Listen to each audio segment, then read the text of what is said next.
Hello, everyone, and welcome to this Ask an Expert. And today we're joined by Dr. Louise Edgington, and she is a chartered educational psychologist specializing in climate psychology. Hi, Louise. Hello. Thank you so much for joining us. And I know there's a wealth of things you've been doing and organizations you've kind of been dipping into and supporting. I wondered if you just wanted to start by explaining kind of how you got to where you are now and a bit of your kind of background and story. Thank you, Paul. Yeah. So I started out doing a physics degree at university, and that, I suppose, was the genesis of an awareness of climate change and how it's real and significant and something we need to pay attention to. And then I became a teacher through Teach First, and I've tried to bring that sort of awareness into my teaching, but definitely at the time I was shocked that there was only one opportunity in the whole year, every year, for for touching upon this topic. Um, and then, I think I allowed myself to be lulled into that sense of the governments have this in hand. I think I had that sense of, oh, this is fine. And at the time, there were various agreements. I think the Kyoto Protocol was sort of happening. I was like, oh yeah, great. This is going to be okay. So I just continued with my career supporting children with their learning, which is still my passion at the end of the day. Um, and then that led on to retraining as an educational psychologist. And that's what I did. And then I think, maybe around 2008, 2009, after I came back from maternity leaves, I Um, I think at the time there was obviously the Fridays for Future protests and XR was really getting going. And it kind of woke me up a bit. And I read Uninhabitable Earth and the penny dropped that, oh, we can't be trusting governments to sort this out. It is on each and every one of us. Um, and so, yeah, from that moment forward, I really kind of started to apply this climate and environment lens to my work as a psychologist. Um, really trying to, initially, it was a sort of, I started a working group of other psychologists, and we were looking at questions like, um, obviously, what do we need to do to support children, young people, and families in this context? But also, the psychology of engagement. Why are we not responding in an appropriate fashion? Um, and I think having that science grounding has meant that it's almost like I haven't wasted time in like some of the distracting narratives or let's face it, the complete misinformation that's out there. Um, I have I have been able to just focus on, or put it this way, pulling together the physics and the psychology. Mm, It's clear that the science or the physics alone, that's not enough. yeah. We also need to address people's human reactions. When I realize what we're facing, it's really distressing and alarming. And unless all of us, have the skills to be able to navigate those difficult feelings, um, the feelings are going to control us.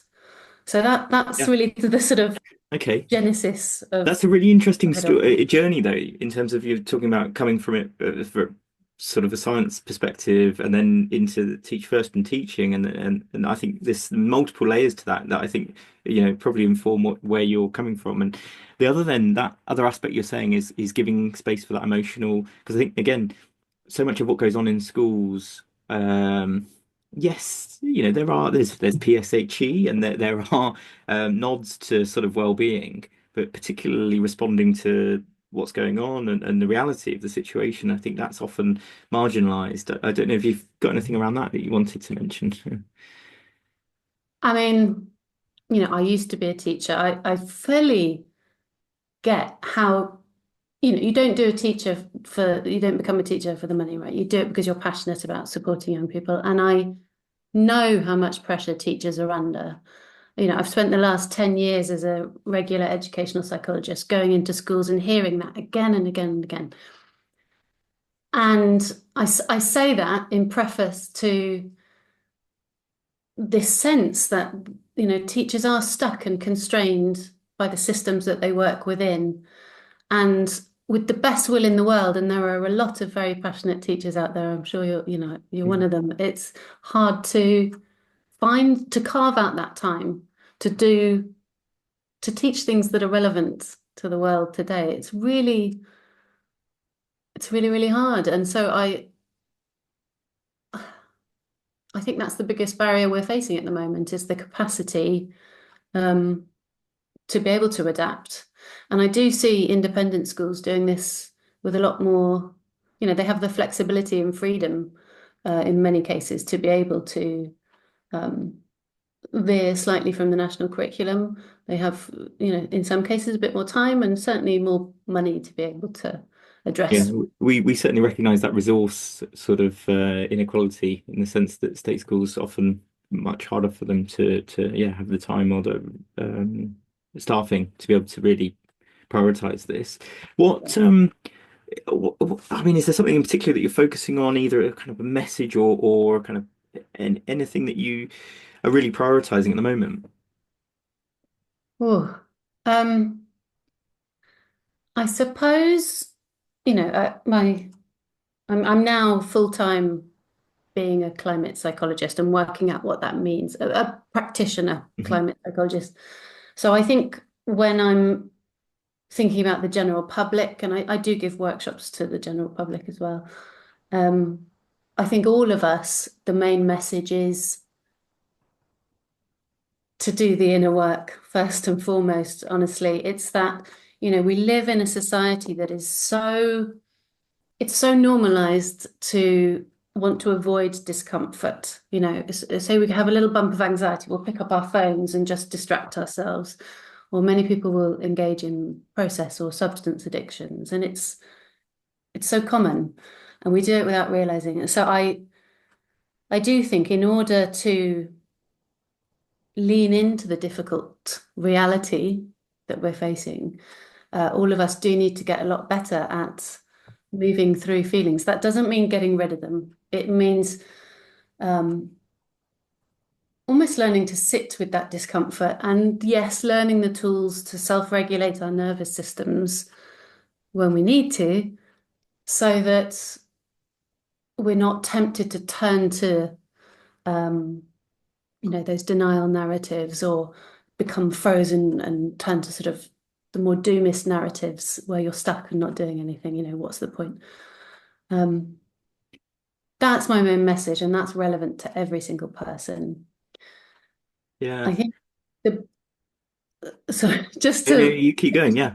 answering it really just the bit where I um, am involved in particular is when we're thinking about supporting children and young people, and what are the additional or extra considerations that any adult needs to be thinking of when we're trying to support a young person.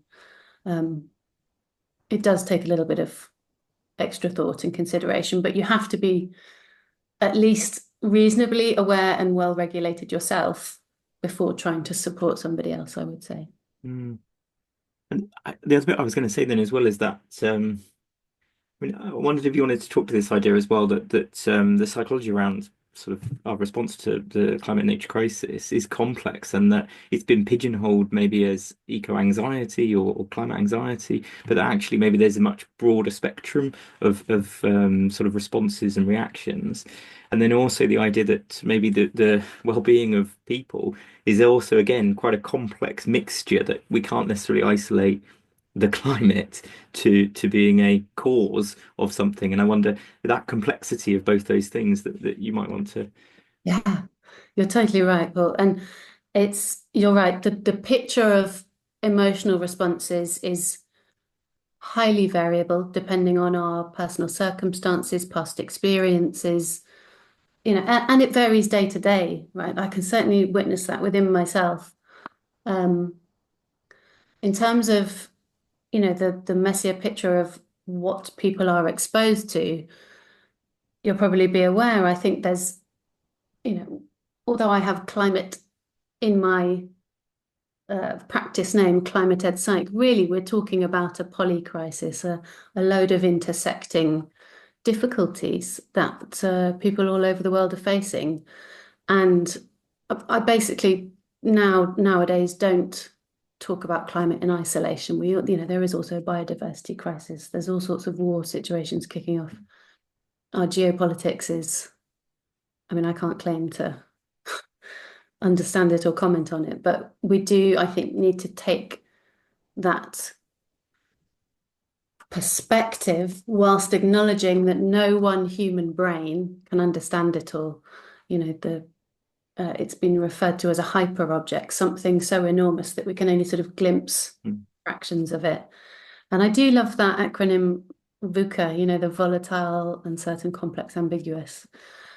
Just really kind of,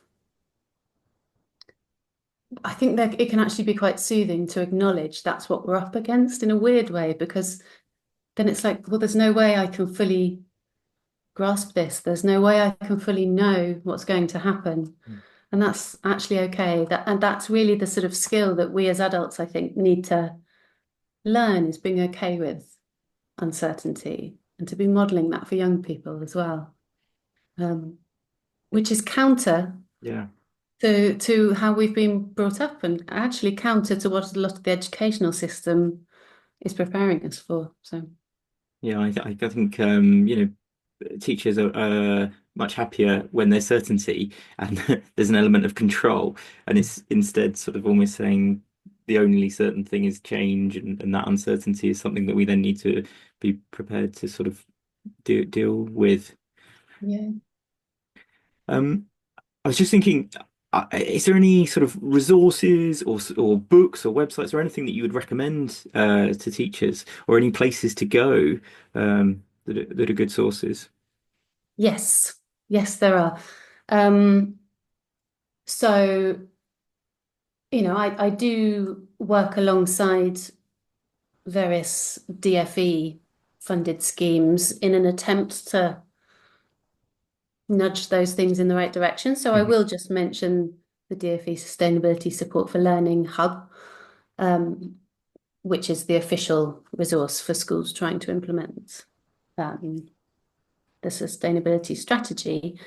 Also, the Climate Majority Project, myself and Siobhan Curry and Chantal Burns did put together a list of resources for educators for supporting climate emotions, climate distress.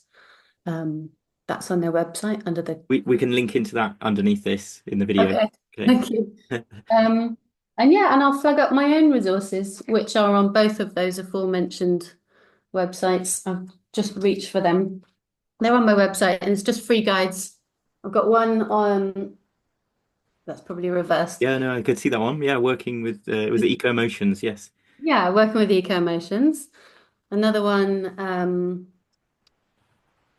about relational resilience. So the need to keep those, that's almost like that attachment bond, that intergenerational trust, um, keeping that in place. And in here is also, I've got different kind of examples of age appropriate messaging or age appropriate activities, which is quite well received by teachers.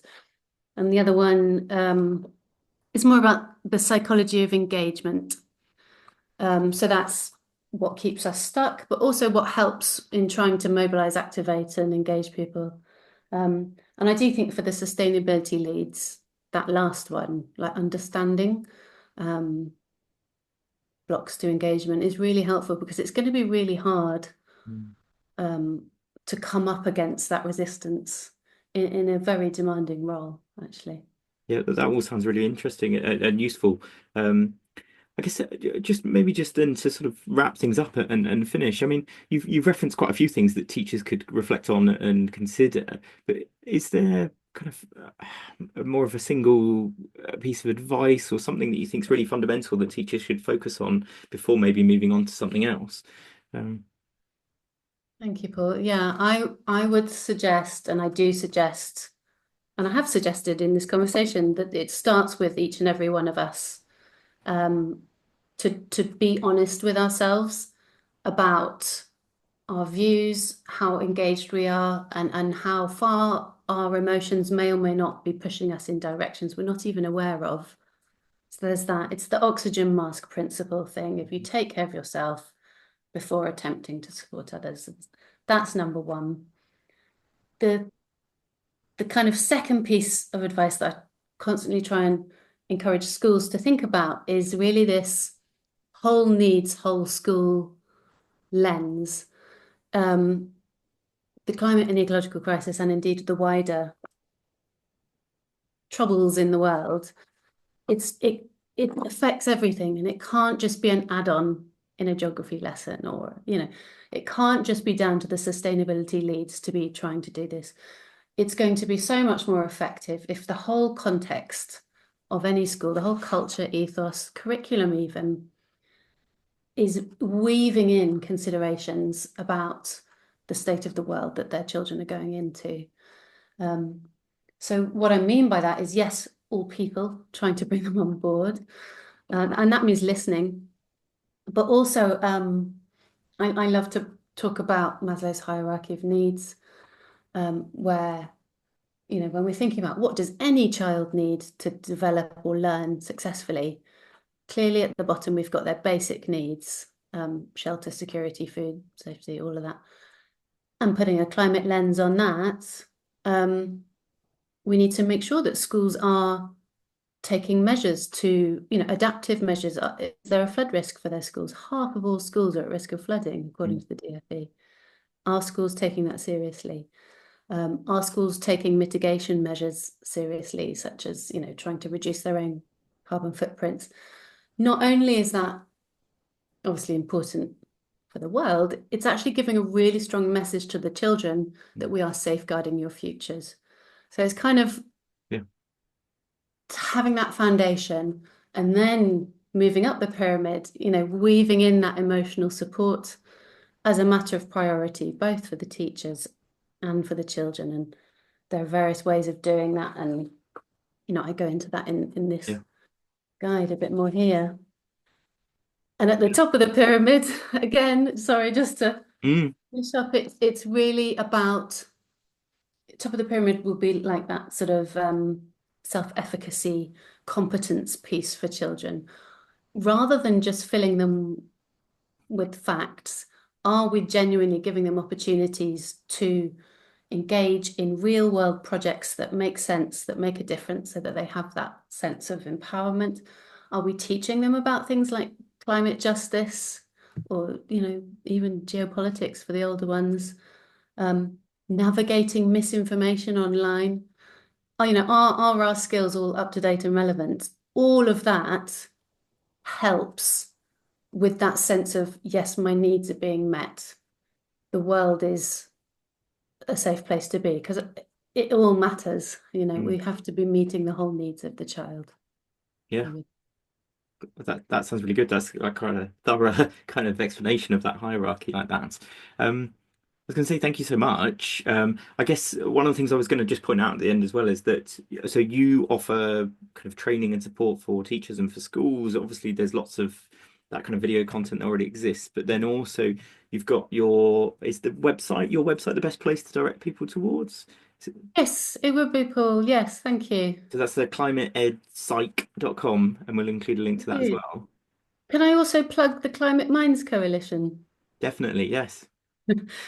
Um, so I'm currently the chair of something called the Climate Minds Coalition. It's 20 of the UK's mental health professional bodies, so charities like Mind, uh, Student Minds, UKCP. Hmm. I mean, I'm going to forget them all There's a now. variety. Yeah, yeah, yeah. British Psychological Society. We're all coming together Yeah, to say to prioritise mental health in regards to climate crisis. So please also check that out. great. Well, thank you so much. Thank you. Thank you.